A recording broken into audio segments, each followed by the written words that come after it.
Bonjour Idobridienne, pas de randonnée aujourd'hui, mais une super promenade autour de Bojnice, où se situe un superbe château et un grand jardin zoologique.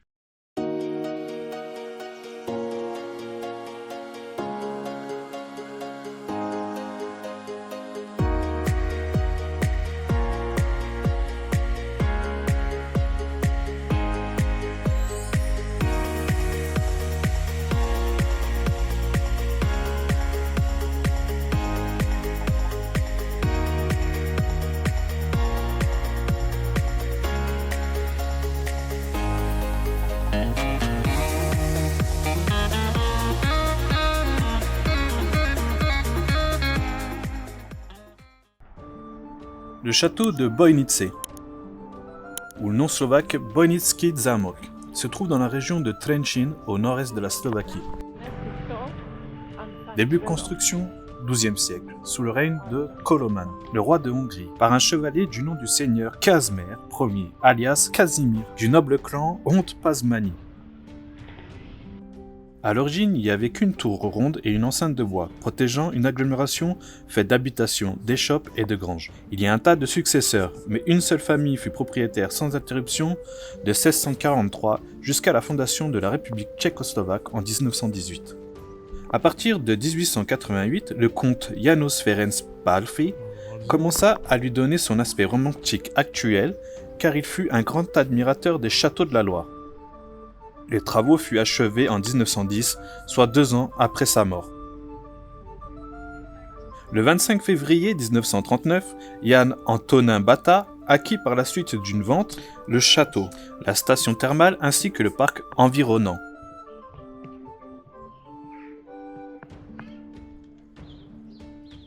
Dans les années 1950, on découvrit sous le château une grotte ornée de stalactites, peuplée de chauves-souris renfermant 2 lacs.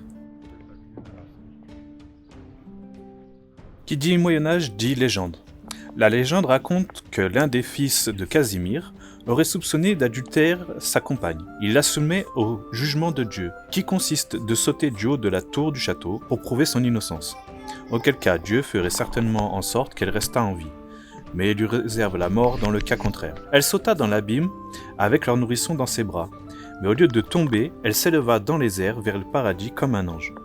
Immédiatement après, les juges et le seigneur du château entendirent un bruit lourd. Ils trouvèrent l'enfant sans vie.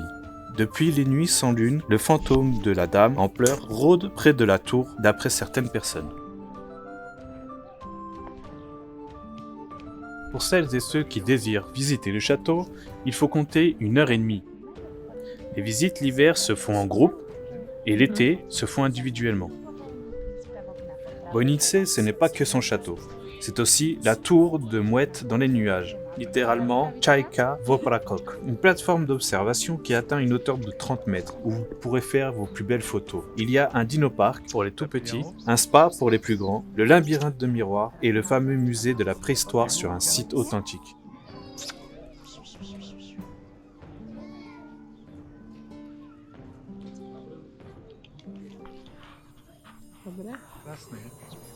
Maintenant, dirigeons-nous vers le jardin zoologique.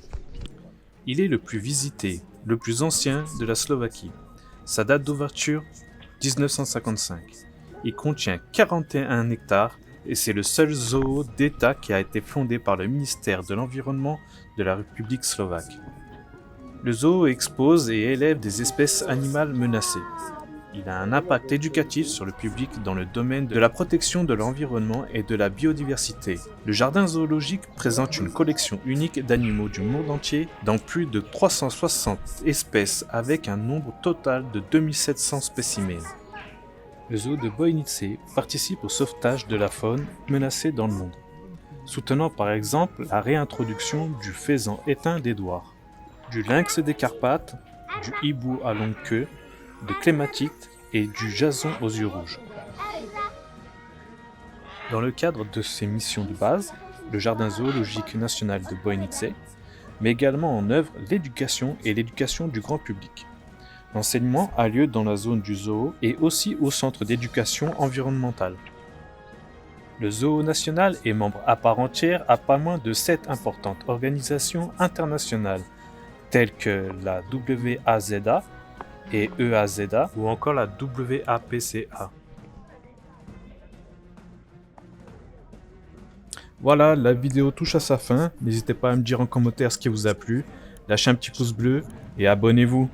Maïtchesa!